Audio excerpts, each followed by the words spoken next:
islamique de Mauritanie, président en exercice de l'Union africaine, Azali Ansoumani de l'Union des Comores, Adama Barrow de la République de Gambie, Oumarou Sissoko Embalo de la République de Guinée-Bissau, Brice Clotaire Oligui Nguema de la République gabonaise. Mesdames, Messieurs les chefs de délégation, Monsieur le Premier ministre, Monsieur le Président de la Commission de la CEDEAO, Mesdames, Messieurs les ministres et secrétaires d'État, Mesdames, Messieurs les membres du corps diplomatique, autorités administratives et locales, Monsieur le Président et les membres du comité de commémoration du 80e anniversaire, Mesdames, Messieurs les descendants des familles de tirailleurs sénégalais, distingués invités, chers concitoyens, Mesdames et Messieurs.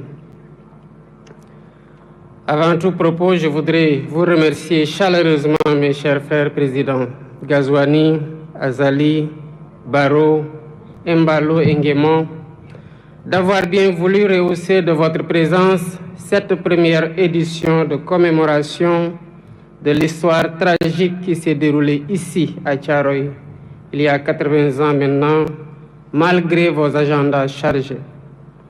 Je remercie tous nos hôtes et je leur souhaite un agréable séjour au Sénégal.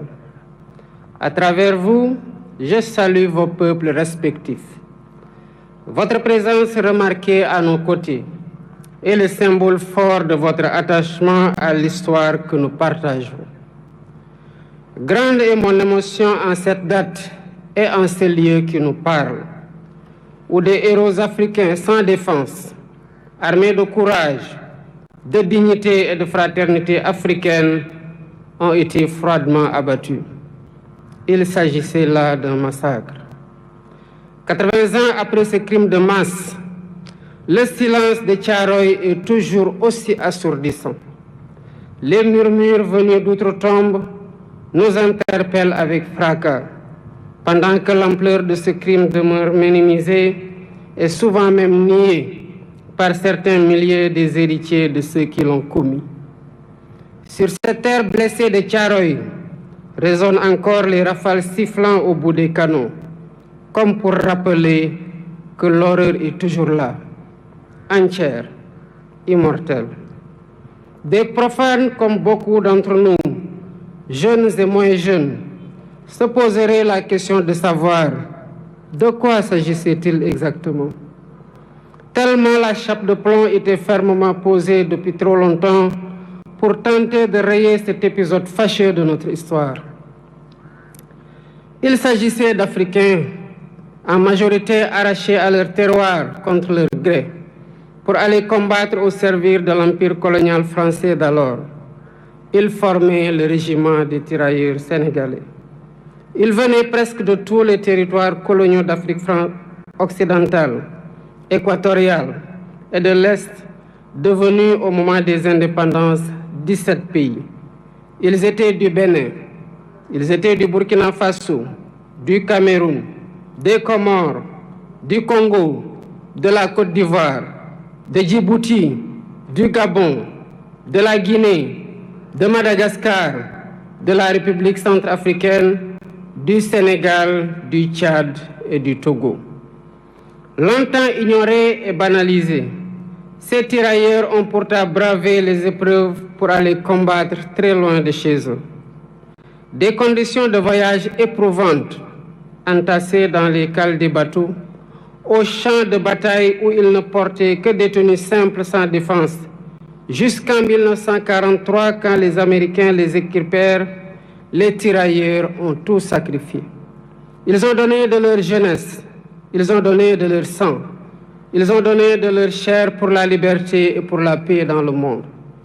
Excellences, Mesdames et Messieurs, malgré les pertes énormes sous les balles nazies, les faits d'armes du régiment des tirailleurs sénégalais sont incontestables et ont grandement contribué à la victoire des Alliés.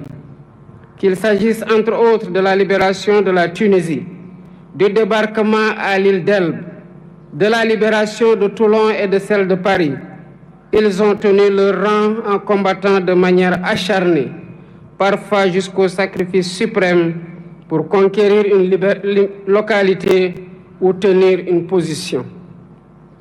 Ils méritent tous les honneurs, ils méritent notre respect, ils méritent notre admiration. Mais la suite de l'histoire est à l'inverse de ces immenses sacrifices consentis. À la place d'éloges et de reconnaissance, l'ordre fut donné de neutraliser ceux qui avaient enduré la ségrégation dans les prisons allemandes et la rigueur de la captivité. L'irréparable se produisit le 1er décembre 1944, ici à Thiaroye, quand le général Dagnan ordonna de tirer sur des innocents désarmés, dont le seul tort a été de réclamer le paiement de leurs indemnités, primes et autres allocations. C'était là un acte prémédité, visant à réprimer des revendications légitimes, à dissuader d'autres et à perpétuer l'ordre colonial. Le crime fut commis et les faits sont incontestables. Voilà le sort qui a été réservé à certains qui ont contribué à écrire dans le sang et la sueur la glorieuse histoire de la libération. Aujourd'hui, par devoir de mémoire, de vérité et de justice, nous ne pouvons oublier l'horreur des exécutions sommaires ici au camp de Thiaroye. Il est impératif de rappeler l'histoire, toute l'histoire, sans trop de mémoire. C'est ce qui fonde l'essence universelle des valeurs de paix, de liberté et d'égale dignité attachées à la nature humaine.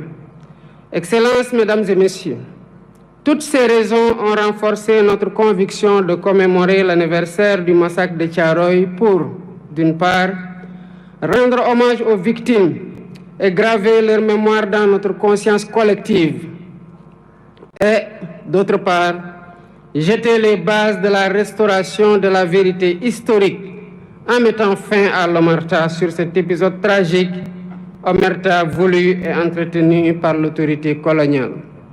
Ce faisant, il ne s'agira pas d'une porte ouverte pour susciter le ressentiment ni entretenir la colère et la haine.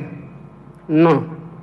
Ce que nous faisons ici relève du devoir de mémoire contre l'oubli et pour la manifestation de la vérité des faits, pour nous acquitter d'une dette morale vis-à-vis des tirailleurs et de leurs familles.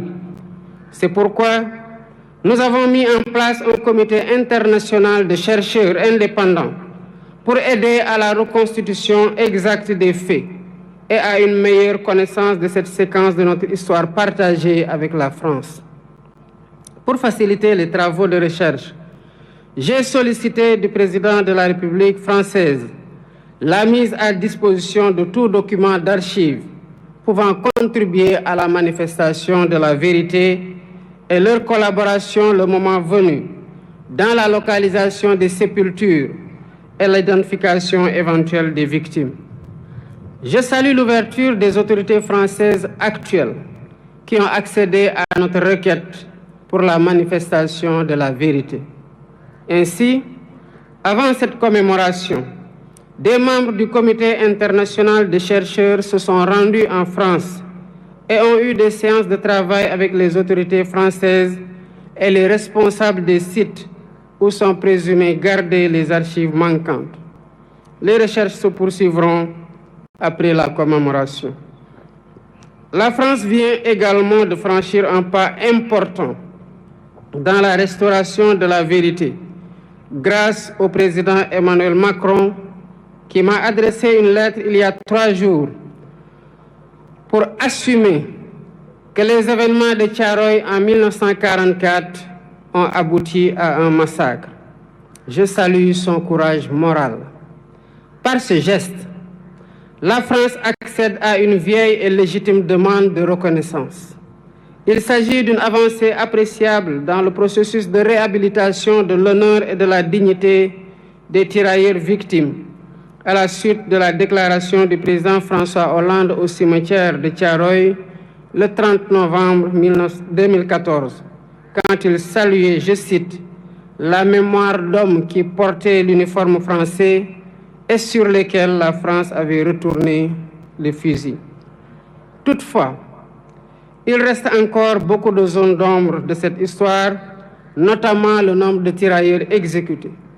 2 rapports contradictoires des autorités coloniales parlent de 35 et 70 morts, pendant que d'autres témoignages évoquent des centaines de morts et de nombreux blessés.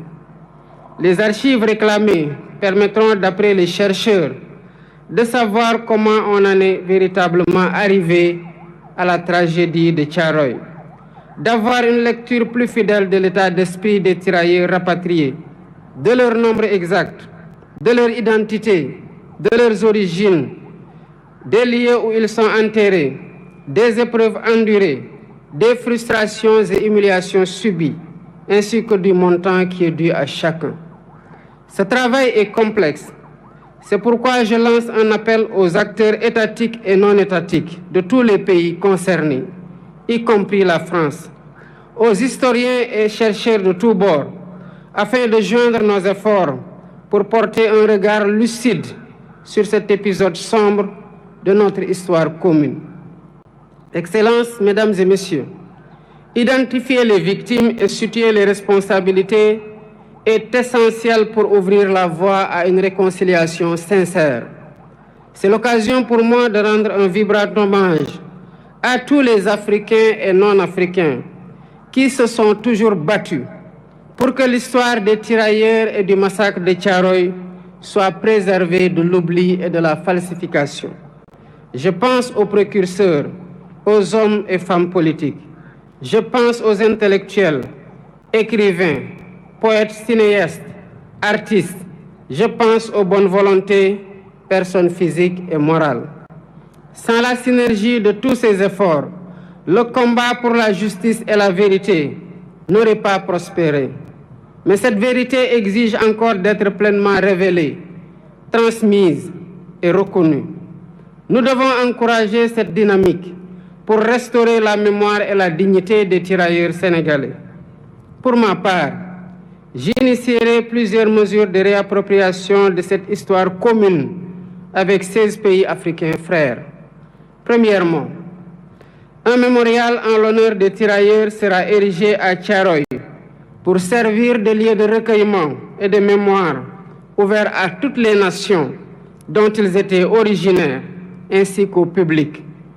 Deuxièmement, un centre de documentation et de recherche dédié aux tirailleurs sera érigé pour conserver la mémoire. Ce centre recueillera des archives, témoignages et récits, tout en soutenant la recherche et l'éducation autour de cette histoire partagée.